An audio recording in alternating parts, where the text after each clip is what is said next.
के नौगछिया में कोसी ने तांडव मचा रखा है। कोसी की तेज धारा से कटाव हो रहा है। खेतीहर जमीन और रिहायशी इलाकों को कोसी अपने में समा रही है।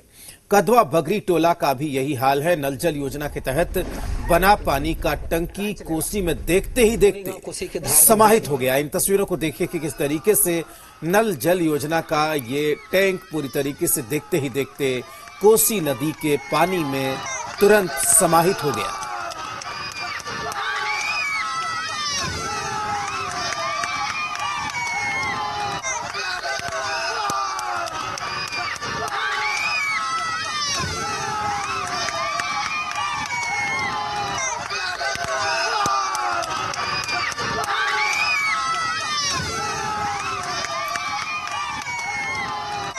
तो आप इन तस्वीरों में देख सकते हैं कि किस तरीके से कोसी नदी के किनारे बना था ये नल जल योजना का टंकी, नल जल योजना की टंकी, और देखते ही देखते किस तरीके से ये नदी में समाहित हो गया। आप इन तस्वीरों के जरिए देख सकते हैं।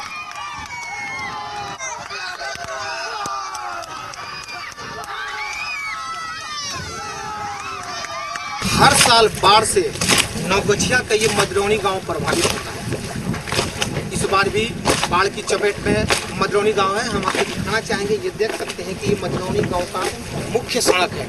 जिस सड़क में पानी कितना है आप देख सकते हैं कि पानी मेरे घुटनों से ऊपर है। आप देख सकते हैं कि ये पानी है और इसमें करंट भी है। लोग घर है, उनके घर के बाहर इतना पानी है, उनके बच्चे बाहर बैठे हुए हैं, देख सकते हैं मकान में बैठे हुए हैं। ये खतरे से खाली नहीं है क्योंकि घर के सामने ही काफी पानी है। खाने की व्यवस्था कोई नहीं, कुछ नहीं है। फसल बहुत बर्बाद हो गया, सब डूब गया। सब डूब गया। जैसा कि आपने सुना कि फसल जो है इनका वो भी डूब गया है, खाने के लिए नहीं है। दरवाजे से लेकर के सभी जो चारों साइड से जो है पूरा बत्ती होती बांस जो भी है वो सड़ जाते हैं इस पानी में। और अभी तक हम लोगों को जो भी राशन के द्वारा राशन दिया गया है, प्रशासन के द्वारा 500 पीस दिया गया है, वो हम लोग के द्वारा आज डिस्ट्रीब्यूट करवा दिया गया है। कोई व्यवस्था नहीं, नाव दिया गया सरकार की तरफ से। बता दें कि कोसी यहाँ से लगभग 2 किलोमीटर दूर बहा करती थी, लेकिन आज स्थिति यह है कटाव के कारण कि कोसी अब इनके घरों को छूकर बहती है। अगर यही स्थिति रहा कटाव का तो कभी भी इनका गांव कोसी में विलीन हो सकता है और इस गांव का अस्तित्व समाप्त हो सकता है। कैमरामैन राहुल के साथ अजय कुमार, जी मीडिया, भागलपुर।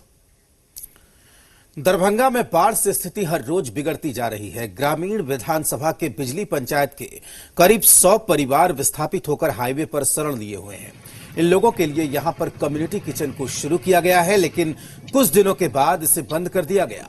अब इन 100 परिवारों के सामने रोजी रोटी का संकट खड़ा हो गया है। अभी हम खड़े हैं NH 57 पे। अब ये जगह जो है सो ग्रामीण विधानसभा के बिजली पंचायत के अंतर्गत आती है और ये तमाम, देखिए आप मेरे पीछे देख सकते हैं कि ये तमाम जो ये बाढ़ पीड़ित लोगों का आशियाना है जो पन्नी की तरह से बना कर रखा है इन लोगों ने अपने तरफ से।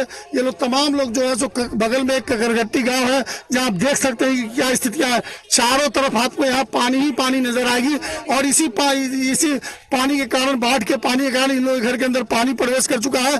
आइए हमारे साथ कुछ यहाँ पर स्थानीय हम इनसे बात करते हैं और जानते हैं क्या स्थिति बाबा बताइए। स्थिति है वही कह नहीं सकी, न रास्ता है न पैरा, हम लोग को डूब रहे हैं, बीच में कोई जगह नहीं है। इसीलिए हम लोग मान लेते हैं कि NH 57 पकड़े हुए हैं कि किसी हाल से जान बचे बाल बच्चे का। कुछ नहीं 2 दिन 4 दिन खतरी मिल गए, कुछ नहीं। आदमी सब नदी के नाला में बांध में सबके घर है, सबके घरे घरे पानी है। जिया पुता लोग का सब दूर बांधे नहीं, रोड कुछ नहीं। सरकार तरफ से भोजन 2 दिन 3 दिन मिल रहे लेकिन बंद है, साफे नहीं। यहाँ सामुदायिक किचन के नाम पर तो खाना ही इन लोग का बंद कर दिया गया। जिला प्रशासन कह रहे हैं लेकिन स्थानीय लोग तो यहाँ साफ साफ कह रहे हैं ना कि हमें 6 दिन 7 दिन से किचन बंद है। मुकेश कुमार, जी मीडिया, दरभंगा। समस्तीपुर के 7 प्रखंड बाढ़ की चपेट में हैं। 39 पंचायतों के 107 गांव की 2 लाख की आबादी बाढ़ की विभीषिका झेल रही है। जिला प्रशासन ने 188 नाव और 7 मोटर बोट चलाने की बात कही है। इसके बावजूद लोगों को काफी दिक्कतों का सामना करना पड़ रहा है। लोग थर्मोकोल और ड्रम की नाव बनाकर काम चला रहे हैं। लोगों का कहना है कि प्रशासन की मदद इतनी बड़ी आबादी के लिए नाकाफी है। हमारे संवाददाता संजीव नेपुरी ने तीरा पंचायत का जायजा लिया। कानपुर प्रखंड के 3 पंचायत इन दिनों बाढ़ की विभीषिका को झेल रहे हैं और लगातार 1 महीने से लोग इसी तरह जो है जिंदगी बसर कर रहे हैं। लोगों के घरों में प्रवेश कर गया है। जो गांव की सड़कें हैं उस पर 3 से 4 फीट पानी है। लोगों के घरों के अंदर पानी है। तो लोग इसी तरह जो है किसी तरह जिंदगी गुजार रहे हैं। हालांकि जो निचले इलाकों के लोग हैं वो बांध पे शरण लिए हुए हैं, लेकिन काफी संख्या में लोग अब भी घरों में हैं। जिला प्रशासन की तरफ से ये दावा किया जा रहा है कि वहां उनके लिए जो है पर्याप्त नाव की व्यवस्था की गई है, लेकिन यहाँ सबसे ज्यादा समस्या लोगों की आवाजाही के लिए हो रही है। नाव नहीं होने के कारण जो लोग हैं वो रोजमर्रा के काम के लिए या कहीं जाने के लिए जो है जुगाड़ टेक्नोलॉजी का सहारा लेते हैं। और इस वक्त की तस्वीर दिखा रहे हैं आपको कि कैसे ड्रम के को जो है नाव की शक्ल देख करके जो है लोग इसका इस्तेमाल कर रहे हैं, जो कहीं ना कहीं एक जोखिम भरा है कि कभी भी इससे कोई खतरा हो सकता है। तो आखिर लोग की भी बेबसी है कि वो आखिर करे तो क्या करें।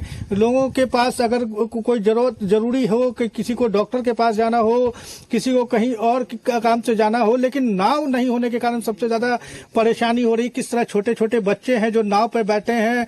इस तरह यहाँ कुछ लोग हमसे बात करने की कोशिश करेंगे कि क्या स्थिति है यहाँ पे यहाँ पे आप लोग कैसे समय गुजार रहे हैं। देखिए यहाँ पर जो है से स्थिति बहुत गंभीर है। गंभीरता पूर्वक हम लोग जो है से किसी तरह जो है से यहाँ जी रहे हैं। अपने बनाए हुए हैं ड्राम का उसी तरीका से जाते आते हैं। उसके बाद यहाँ का स्थिति देखिए ना, हम लोग छत पर जो है से पन्नी टांग करके वहीं रहते हैं। तो प्रशासन की तरफ से कोई नाव वगैरह की व्यवस्था नहीं है? नाव का व्यवस्था सर मुखिया थ्रू हुआ है, मतलब उतना नहीं हुआ है। एक रूट यहाँ है, यहाँ भी एक ठो दिए हुए हैं, उधर भी दिए हुए हैं, उधर भी है। लेकिन सबसे बड़ी बात है कि सरकारी व्यवस्था के अनुकूल बाढ़ पीड़ित आदमी जो है वो उससे कम नहीं होगा। संजीव नेपुरी, जी मीडिया, समस्तीपुर। बगहा स्थित गंडक बैराज से 2,70,000 क्यूसेक पानी छोड़ा गया है। नेपाल में हो रही बारिश के कारण नदी का जलस्तर लगातार बढ़ रहा है। बारिश की वजह से महज कुछ घंटों में ही तेजी से गंडक नदी का जलस्तर बढ़ रहा है। प्रशासन और जल संसाधन विभाग यूपी बिहार सीमा पर पीपी तटबंध के भितहा चंद्रपुर में बांध सुरक्षात्मक कार्य पूरा कर चुका है, जिसके बाद ये दावा किया जा रहा है कि पीपी तटबंध समेत गंडक नदी के तट पर बाढ़ और कटाव से बचाव का काम पूरा हो चुका है।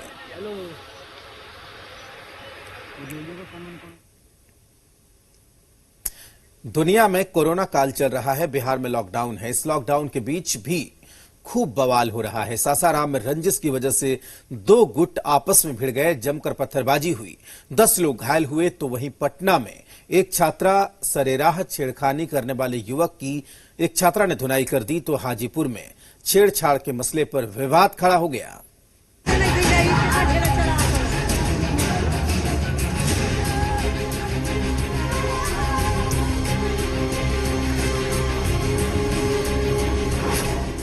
पुरानी रंजिश में जमकर हुई रोड़ेबाजी, छेड़छाड़ के मसले पर 2 पक्षों में भिड़ंत, भीड़ ने सरेराह की मनचले की मरम्मत। लॉकडाउन है और इस लॉकडाउन में भी खूब हंगामा हो रहा है। अब सासाराम में देख लीजिए, पुरानी रंजिश में गांव के 2 पक्ष आपस में ही भिड़ गए। बवाल इतना हुआ कि दोनों पक्षों के बीच जमकर पत्थर चले। इसके बाद तो आमरी गांव में हड़कंप मच गया। इस बवाल में 10 लोग घायल हो गए, जिनमें 4 महिलाएं भी शामिल हैं। सभी घायलों को सदर अस्पताल में भर्ती कराया गया है। दोनों तरफ से एक दूसरे पर केस भी दर्ज किया गया है। घूमे गई रहा ना, में 4-10 गो लड़के रहसन बैठल। वो में का भइला ना कि गाड़ी पकड़ देते रहसन जमुना के देख के। जमुना के काहे गाड़ी देते जा भैया, यही पर एकरा मरलन जा रड से आ हुक्की से।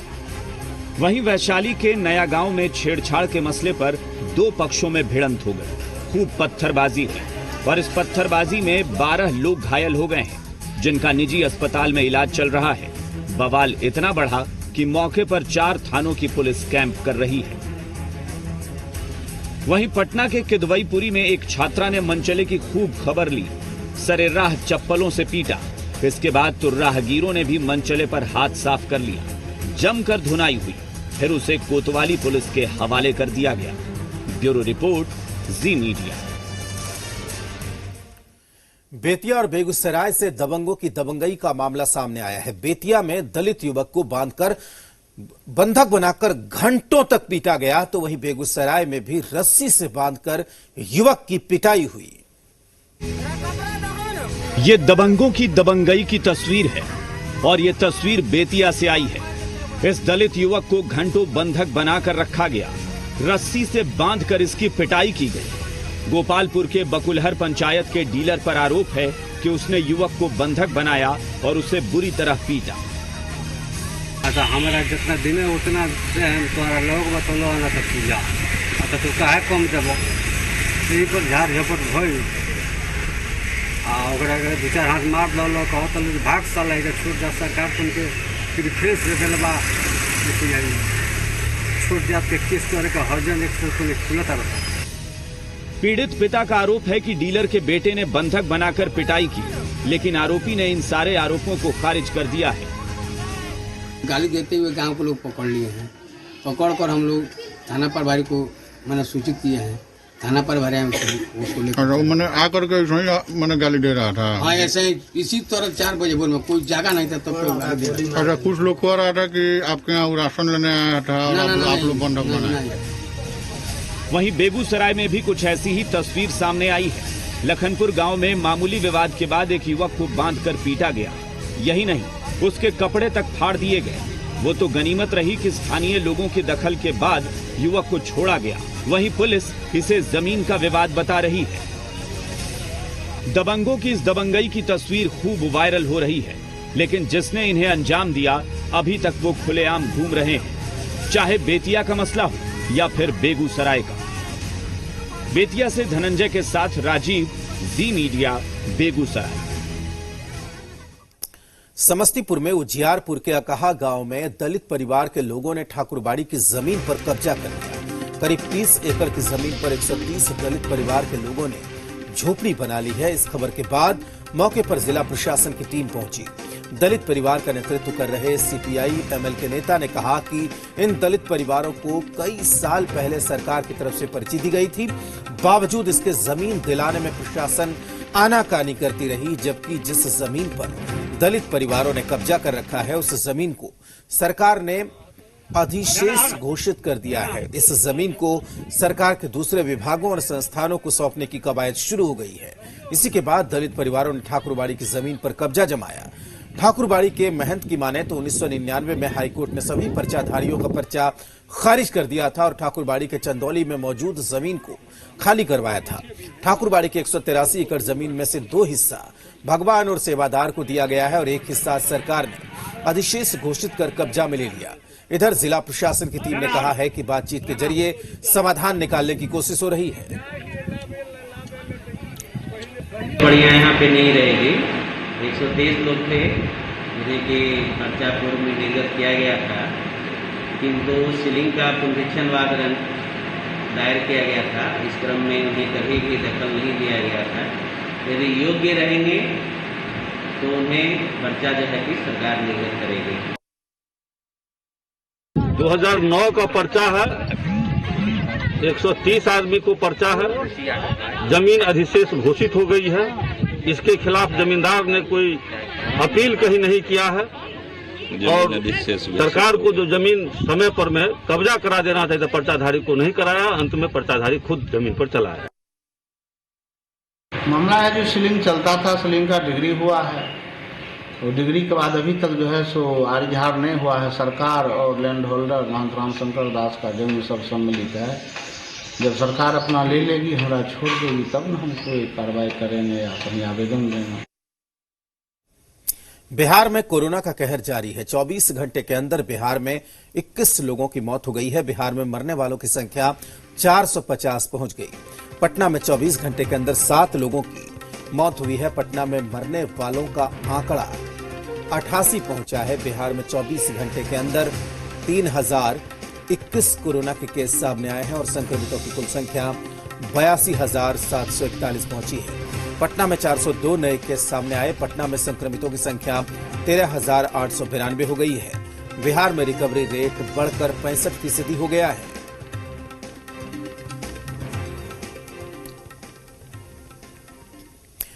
कोरोना काल में इलाज के नाम पर निजी अस्पतालों ने लूट मचा रखी है। पटना में तो मनमाना शुल्क वसूला जा रहा है और अगर कहीं कोरोना का इलाज कराने पहुंचे तो 10 लाख रुपए अग्रिम भुगतान के लिए रखते हैं।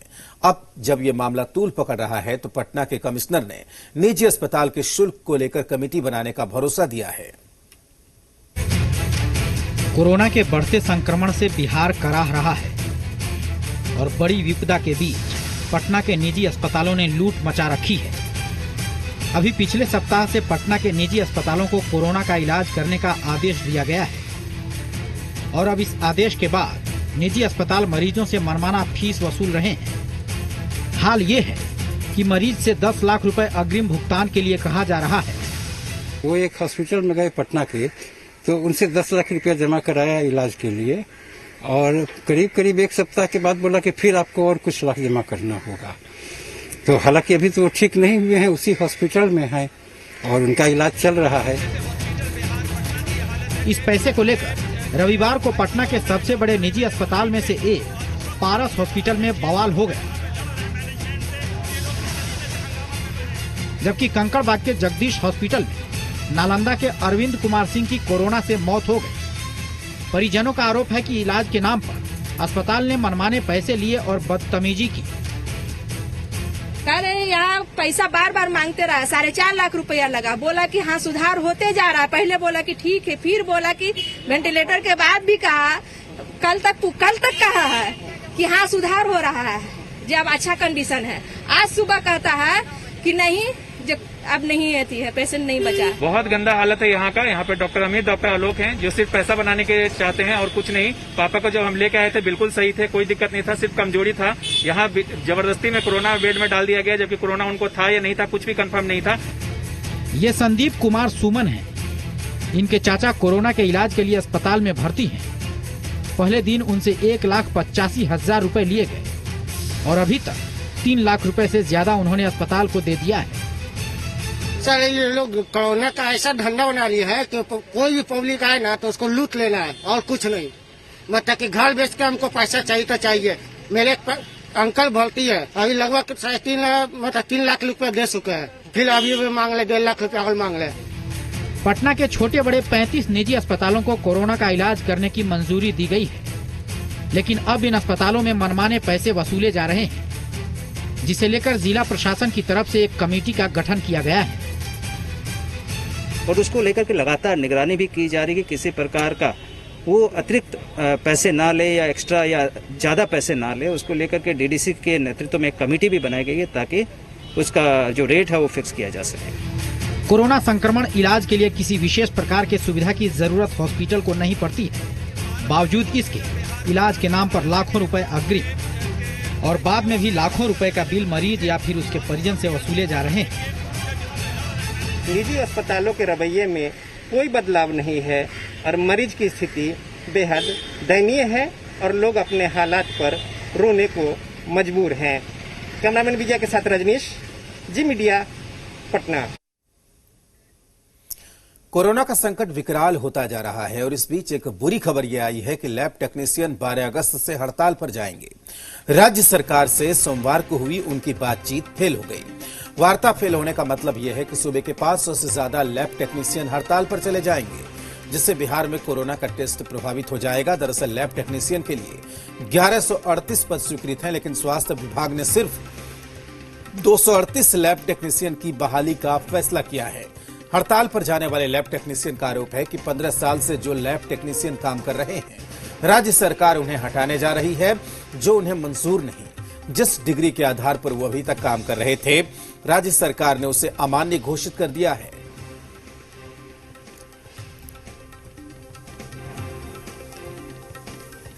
हम लोगों ने बिहार स्वास्थ्य जन कर्मचारी संघ अराजपत्रित, उन्होंने पत्र लिखा जो ये कभी भी स्ट्राइक पे जा सकते हैं और हमारी तरफ से भी लगातार कोशिश हुई पत्र लिख के बात करने की, लेकिन अभी तक कोई वार्ता नहीं। इसीलिए इसके बिहाफ में हम लोग स्ट्राइक पर 12 तारीख से बैठ रहे हैं।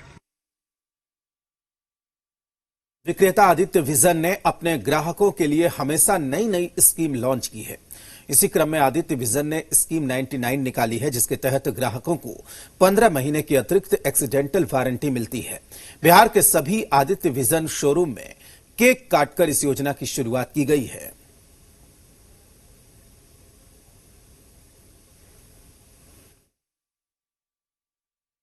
आज मैं ये जी टीवी के माध्यम से बिहार के ऑडियंस को बताना चाहूंगा कि आज का दिन बहुत ही ऐतिहासिक है कंज्यूमर ड्यूरेबल मार्केट के लिए, बिहार के कंज्यूमर ड्यूरेबल मार्केट के लिए, क्योंकि हमने एक बड़ा ही ऐतिहासिक प्रोडक्ट लॉन्च किया है। इसका नाम है आदित्य विजन सुरक्षा, जिसमें हम मात्र 99 रुपए में 15 महीनों की एक्सटेंडेड वारंटी दे रहे हैं।